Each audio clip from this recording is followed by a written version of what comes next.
اللہ تعالیٰ قرآن کریم میں فرماتا ہے، اے ایمان والو، روزے جس طرح تم سے پہلے لوگوں پر فرض کیے گئے تھے تم پر بھی فرض کر دیے گئے ہیں تاکہ تم پرہیزگار بن جاؤ۔ رمضان کا مہینہ وہ ہے جس میں قرآن مجید نازل کیا گیا، جو لوگوں کے لیے سراسر ہدایت ہے، اور اس میں لوگوں کی صحیح رہنمائی کی باتیں ہیں اور غلط اور صحیح کو الگ الگ کر دینے والی صاف اور واضح باتیں موجود ہیں۔ سو تم میں سے جو کوئی اس مہینے میں موجود ہو وہ اس پورے مہینے کے روزے ضرور رکھے۔ حضرت سلمان فارسی رضی اللہ تعالی عنہ سے روایت ہے کہ ماہ شعبان کی آخری تاریخ کو رسول اللہ صلی اللہ علیہ وآلہ وسلم نے ہم کو ایک خطبہ دیا۔ اس میں آپ صلی اللہ علیہ وآلہ وسلم نے فرمایا،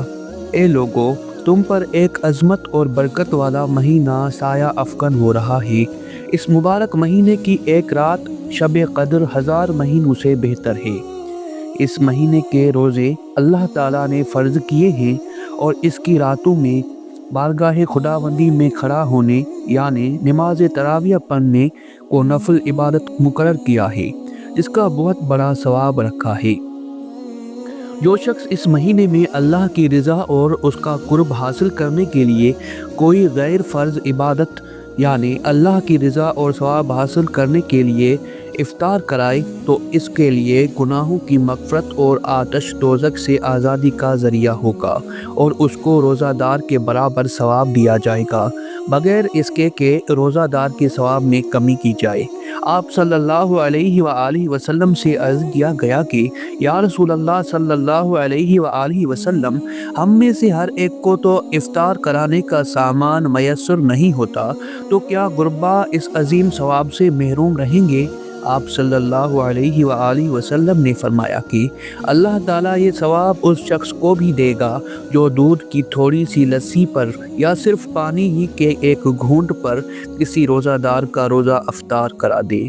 اس شخص کو اللہ تعالیٰ میرے حوض یعنی کوثر سے ایسا سیراب کرے گا جس کے بعد اس کو کبھی پیاس ہی نہیں لگے گی تاکہ وہ جنت میں پہنچ جائے۔ اس کے بعد آپ صلی اللہ علیہ وآلہ وسلم نے فرمایا، جو آدمی اس مہینے میں اپنے غلام و خادم کے کام میں تخفیف اور کمی کر دے گا، اللہ تعالیٰ اس کی مغفرت فرما دے گا اور اس کو دوزخ سے رہائی اور آزادی دے دے گا۔ حضور اکرم صلی اللہ علیہ وآلہ وسلم نے ارشاد فرمایا کہ رمضان کے 3 عشرے ہوتے ہیں۔ اس کا پہلا عشرہ سراسر رحمت کا ہے، درمیانہ عشرہ نزول بخشش کا ہے، اور آخری عشرہ تو عذاب سے خلاصی کی دستاویز ہے۔ حضرت ابو ہریرہ رضی اللہ عنہ سے روایت ہے، انہوں نے فرمایا کہ حضور سید اولین و آخرین رسول برحق صلی اللہ علیہ وآلہ وسلم نے ارشاد فرمایا، جس شخص نے رمضان کے روزے رکھے حالت ایمان میں اور کیفیت احتساب میں، اس کے لیے اس کے پہلے گناہ معاف کر دیے جائیں گے، اور جو شخص رمضان میں عبادات میں مصروف رہے گا حالت ایمان میں اور کیفیت احتساب کے ساتھ، اس کی پچھلی کوتاہیاں معاف کر دی جائیں گی، اور جس شخص نے حالت ایمان اور کیفیت احتساب کے ساتھ شب قدر میں عبادات کی، اس کی گزری کوتاہیاں بخش دی جائیں گی۔ روزہ ایک ایسی عبادت ہے کہ جس کے بارے میں سرکار دو عالم صلی اللہ علیہ وآلہ وسلم کا ارشاد مبارک ہے کہ اللہ تعالیٰ فرماتا ہے، روزہ میرے لیے ہے اور اس کا اجر بھی میں خود ہی دیتا ہوں۔ یعنی یہ اللہ اور اس کے بندے کا براہ راست معاملہ ہے کہ بندہ اللہ تعالیٰ کے حکم کی بجا آوری میں تمام دن کھانے پینے اور نفسانی خواہشات سے رکا رہتا ہے اور اس کے ان آداب کی پوری پابندی کا خیال و احساس رکھتا ہے اور ان پابندیوں کے مطابق اپنے دن رات کو گزارنے کی کاوشی کرتا ہے، تو یقیناً اللہ تعالیٰ اس کا اجر خود ہی عطا فرماتا ہے۔ ایک اور حدیث مبارک میں ارشاد فرمایا، روزہ آدمی کے لیے ڈھال کا کام دیتا ہے، بشرطی کہ وہ اسے فار نہ ڈالے۔ حضرت ابو ہریرہ رضی اللہ عنہ سے ہے کہ جب یہ ارشاد فرمایا تو عرض کیا گیا، اسے کسی کے ساتھ فارا جا سکتا ہے؟ ارشاد فرمایا، جھوٹ یا غیبت کے ساتھ، یعنی روزے کی حالت میں جھوٹ، غیبت، گالم گلوچ، لڑائی جھگڑا اور دوسری اس طرح کی بری چیزوں اور بری باتوں سے سختی کے ساتھ ممانعت کی گئی ہے۔ حدیث مبارک میں ہے کہ جس کسی نے روزے کی حالت میں بری بات کہنا اور اس پر عمل کرنا نہ چھوڑا تو اللہ کو اس کے بھوکا پیاسا رہنے کی کوئی ضرورت نہیں ہے۔ اگر کوئی روزہ دار روزہ رکھنے کے بعد میں فسق و فجور، لڑائی جھگڑا، گالم گلوچ، فحش گوئی یا دوسری اس طرح کی باتوں سے نہیں رکتا تو یہ اس کا روزہ ہی نہیں ہے بلکہ یہ اس کا فاقہ بن جاتا ہے جس کا اللہ تعالیٰ کے احکام کے ساتھ کوئی تعلق نہیں ہے۔ ایک اور حدیث مبارک میں ہے کہ روزہ صرف کھانے پینے سے رکنے کا نام نہیں ہے بلکہ روزہ تو لغویات اور بری باتوں سے بچنے کا نام ہے۔ حضرت عبداللہ بن مسعود رضی اللہ عنہ سے روایت ہے کہ جس کے اعضاء حرام کاموں سے نہیں رکتے اس کو میری خاطر نہ کھانے اور نہ پینے کی کوئی ضرورت نہیں۔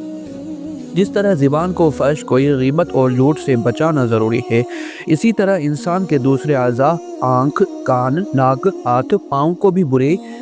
افعال سے بچانا ضروری ہے۔ حضرت عبداللہ بن عباس رضی اللہ عنہ کی بیان کردہ ایک حدیث مبارک کے الفاظ قدسی کچھ اس طرح ہیں کہ جب رمضان کا مہینہ آتا تو رسول اللہ صلی اللہ علیہ وآلہ وسلم کے دن کو چھوڑ دیتے اور ہر سائل کی مراد پوری کرتے۔ رمضان میں جہاں بہت سی برکات و انعامات ہیں وہی مسلمانوں کے دوسرے لوگوں کے ساتھ اچھے رویوں کی بھی تلقین فرمائی گئی ہے، اور نبی کریم صلی اللہ علیہ وآلہ وسلم نے ایسے عمل مبارک سے بھی اس بات کی طرف توجہ دلائی ہے۔ گویا رمضان کا مہینہ رسول اللہ صلی اللہ علیہ وآلہ وسلم اس مہینے میں باقی مہینوں کی نسبت بہت زیادہ جود و سخا اور کرم فرماتے۔ دین اسلام میں مسلمانوں کے لیے ہر موقع کے لیے آسانیاں رکھی گئی ہیں، جیسے قرآن مجید میں ارشاد ہوا ترجمہ: اللہ تعالیٰ تمہارے حق میں آسانی چاہتا ہے، وہ تمہارے حق میں تنگی ہرگز نہیں چاہتا۔ روزے میں کوئی مسافر ہو یا مریض ہو تو اس کے لیے بھی رخصت کی اس طرح سے اجازت ہے کہ وہ اس حالت میں رمضان کے روزوں کی